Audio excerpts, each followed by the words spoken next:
she'd kept painting them, these girls, from memory, her mind delivering flashing snapshots just when she thought she'd finally forgotten their sorrow, their doomed fate.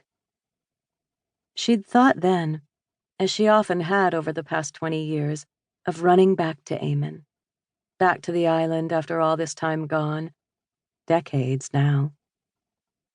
But instead, as soon as she'd escaped almost paradise, she'd painted Eamon's honeysuckle bonsai from memory, in one fevered post-Y2K, post-Wedding of the Maidens session. She'd named the honeysuckle painting In Eden, and when it had gone out in a small traveling art tour, on an impulse she hadn't been able to halt, she'd sent Eamon a copy of the show's magazine, along with a packet of the painted girls. But she'd never heard anything back. She couldn't blame him. Not after her sudden abandonment so long ago. But she had despaired following each empty mailbox day. In Eden was the only subject matter departure of the show.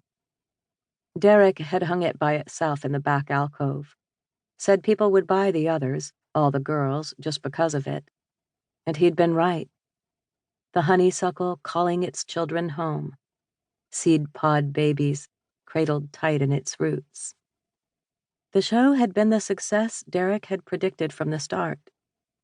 He'd toasted Isabelle before he'd left, leaned close, said, "I told you so," his face brushing her hair, his lips grazing her cheek. A man young enough to be her child, smitten with a sorrow that didn't belong to him. Isabelle went back to the alcove and sat on the bench herself, studying the lovers' bodies in the honeysuckle's trunk, each one mirroring the other. "To you, Eamon," she said, finally, lifting her glass.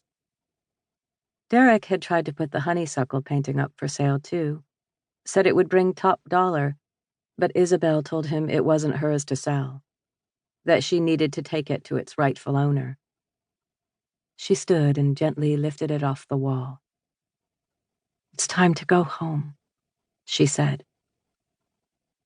She gave her apartment one last check, a cleaned-out fridge, emptied cupboards, a tidily made bed, and bare wood floors. An old lady's Spartan domicile. She didn't know when she'd be back, or if she would ever be.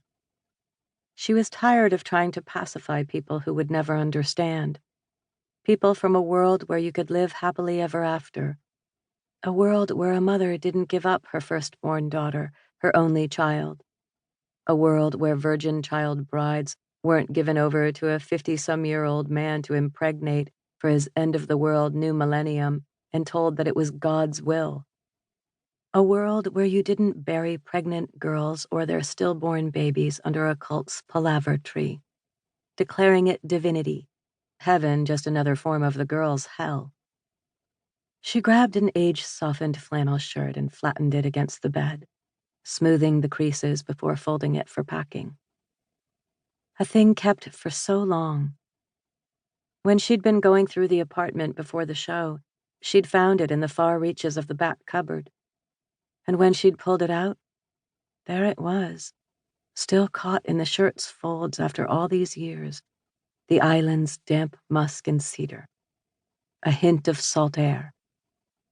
She buried her nose in the shirt and inhaled. Even in summer, the island's fog had chilled her. Trawler Island. So long ago.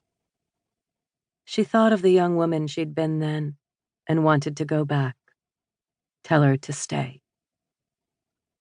Her suitcase packed, everything ready, Isabelle went to the bathroom and pinned her hair back, looking at herself in the mirror. The network of spider lines around her eyes, the softness along her once distinct jawline, her hair turned from bright auburn to streaks of silver and gold.